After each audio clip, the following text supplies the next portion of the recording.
காலையில் எல்லார்கிட்டையும் நீங்கள் இந்த வீட்டிலேருந்து என்னத்தை எடுத்துகிட்டு போனீங்க அப்படின்ற மாதிரி கமல் அவர்கள் கேட்குறாங்க. அதுக்கு இங்கே உட்காந்துருக்க வெளியில் உட்காந்துருக்க கண்டஸ்டன்ட்லாம் சொன்னது என்னன்னு பார்த்தீங்கன்னா, ரவீனா வெளியில் சோஷியல் மீடியாவில் பார்த்தீங்கன்னா கழுவி கழுவி ஊற்றுறாங்க, நேரில் பார்த்தா பயங்கரமாக சிரிக்கிறாங்க, இதெல்லாம் பார்க்கும்போது நாங்கள் வீட்டில் புரளி பேசுகிற மாதிரி தான் அப்படின்னு நான் தெரிஞ்சுக்கிட்டேன் சார்.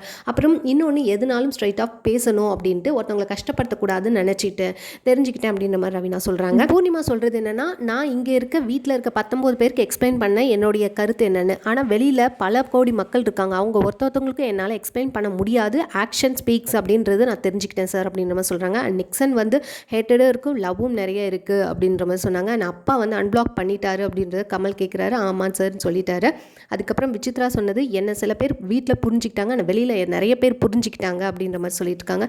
ஒருவேளை நான் வெளியில் ஜெயிச்சிட்டேன், வீட்டுக்குள்ளே லைட்டாக தோத்துட்டேன்னு தோணுது அப்படின்ற மாதிரிலாம் சொல்லிட்டு இருந்தாங்க. விஜய் எழுந்து நின்னோடனே மக்கள் பயங்கரமாக கிளாப் பண்ணாங்க. இதை தான் சார் நான் சம்பாதிச்சேன் அப்படின்னு சொல்லும்போது கமல் அவர்கள், நான் இதை தான் சொல்ல விரும்பினேன், ஆனால் என்னால் ஃபுல்லாக சொல்ல முடியல, ஜஸ்ட் க்ளூ தான் கொடுக்க முடியும் அப்படின்ற மாதிரி விஜய்கிட்ட சொல்கிறார் கமல்.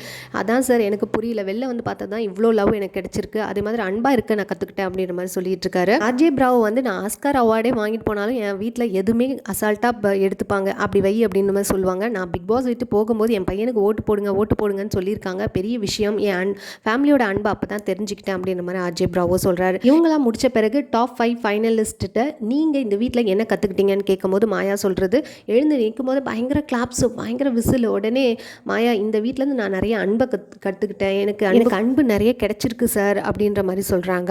அப்புறம் அர்ச்சனா சொன்னது என்னென்னா, நான் இந்த வீட்டில் 2 வாரம் தான் இருப்பேன்னு நினச்சி வந்தேன், அது போனஸ் மாதிரி தான் நான் எனக்கு நினச்சிட்டு இருந்தேன் அடுத்தடுத்த வாரங்கள். அதுக்கப்புறம் என் வீட்டிலேருந்து நீயா இருன்னு சொல்லிட்டு போனாங்க, நான் இப்படி இருக்கிறது சரின்ற மாதிரி தான் சொல்லிட்டு போனாங்க.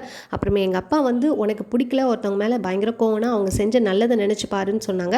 அதுதான் சார் நான் தெரிஞ்சுக்கிட்ட ஒரு விஷயம் அப்படின்ற மாதிரி சொல்கிறாங்க. அண்ட் விஷ்ணு டாப் 5 ரொம்ப ரொம்ப பெரிய விஷயம் சார், நான் மற்றவங்கள விட ரொம்ப பெஸ்ட் அப்படி சொல்ல, பட் அவங்கள விட ஓரளவுக்கு ஓகே அப்படின்ற மாதிரி ரேங்கிங் வைஸில் நான் பெஸ்ட்டாக ஃபீல் பண்ணுறேன் அப்படின்ற மாதிரி விஷ்ணு சொல்கிறாரு. அனி சொல்கிறது என்னென்னா, எல்லாரும் சொல்லுவாங்க ஒரு பிரச்சனைன்னு நீ போய் ஏன் பேச மாட்டேன்னு கேட்பாங்க. எனக்குன்னு பிரச்சனை வரும்போது என்கிட்ட ஸ்ட்ரைட்டாக வரும்போது நான் பேசுவேன் சார், பொதுவாக ஏதாவது ஒரு பிரச்சனை வரும்போது பேசலாம், பட் மற்றவங்க பிரச்சனையில் போய் நான் தலையிடக்கூடாதுன்னு நினச்சிட்டு இருந்தேன் சார், அது கற்றுக்கிட்டேன் அப்படின்ற மாதிரி மணி சொல்கிறாரு.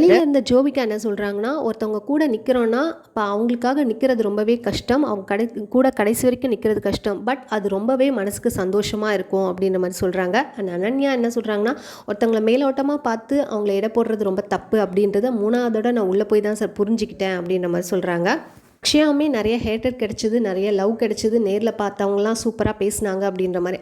நேரில் பார்க்குறவங்க அஃப்கோர்ஸ் நல்லா தான் பேச செய்வாங்க, எப்படினாலும் சோஷியல் மீடியாவில் சில பேர் ரொம்ப வன்மத்தையும் கொட்டுவாங்க தான். இந்த மாதிரி அப்டேட்ஸ் சொன்னால் நம்ம சேனலை மறக்காம சப்ஸ்கிரைப் பண்ணிக்கோங்க. தேங்க்ஸ் ஃபார் வாட்சிங்.